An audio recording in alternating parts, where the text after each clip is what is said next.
നമസ്കാരം. Stop trying to impress everyone. മറ്റുള്ളവരെ impress ചെയ്യുവാൻ വേണ്ടി നടന്ന് നിന്റെ ജീവിതം നീ കളയരുത്. എല്ലാവരും നിന്നെ അംഗീകരിക്കണമെന്നില്ല, എല്ലാവരും നിന്നെ സ്നേഹിക്കണമെന്നില്ല, എല്ലാവരും നിന്നെ വിലമതിക്കണമെന്നില്ല. അതുകൊണ്ട് നിനക്ക് എന്തെങ്കിലും നഷ്ടപ്പെടുമോ?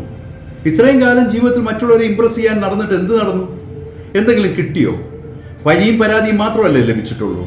അതുകൊണ്ട് ഇന്നു മുതൽ നീ നിന്നെ തിരിച്ചറിയുക. മറ്റൊരാളുടെ മുമ്പിൽ ഇമേജ് കൂട്ടാൻ വേണ്ടി, നിന്നെ ഇംപ്രസ് ചെയ്യിക്കാൻ വേണ്ടി എന്തുമാത്രം കഷ്ടപ്പെട്ടിട്ടുണ്ട്. അത് നിന്റെ വാല്യൂ നിനക്ക് അറിയാൻ വയ്യാത്തത് കൊണ്ടല്ലേ. ജീവിതത്തിൽ സ്വന്തമായി ഒരു വിലയിടുക, അതിൽ കൂടെ മുന്നോട്ട് പോകുക. കാരണം നിന്റെ ജീവിതയാത്രയിൽ നീ മാത്രമേ കാണുകയുള്ളൂ, വേറെ ആരും കാണില്ല. പിന്നെ എന്തിനാണ് ഇത്ര കഷ്ടപ്പെടുന്നത്? മറ്റൊരാളാണോ നിനക്ക് വില മതിക്കുന്നത്? മറ്റൊരാളാണോ നിന്റെ ജീവിതം മുന്നോട്ട് കൊണ്ടുവന്ന് നയിക്കുന്നത്? അല്ലല്ലോ, നീയല്ലേ. തിരിച്ചറിയുക നിന്നെ. ആ തിരിച്ചറിയലിലൂടെ നീ ജീവിതത്തിൽ മുന്നോട്ട് പോവുക. ഒരിക്കലും പുറകോട്ട് നോക്കണ്ട. കാരണം വേറൊരാൾ തരുന്ന ഇമേജിലൂടെ അല്ല നിന്റെ ജീവിതം പോകേണ്ടത്. അതുകൊണ്ട് ഇന്നു മുതൽ മറ്റുള്ളവരെ ഇംപ്രസ് ചെയ്യുവാൻ നടന്ന് ജീവിതം കളയാതിരിക്കുക. എല്ലാവരുടെയും അംഗീകാരം നമുക്ക് ആവശ്യമില്ല. നമ്മളെ നാമാണ് ഏറ്റവും കൂടുതൽ അംഗീകരിക്കേണ്ടത്. നന്നായി നമ്മൾ ജീവിച്ചാൽ മതി.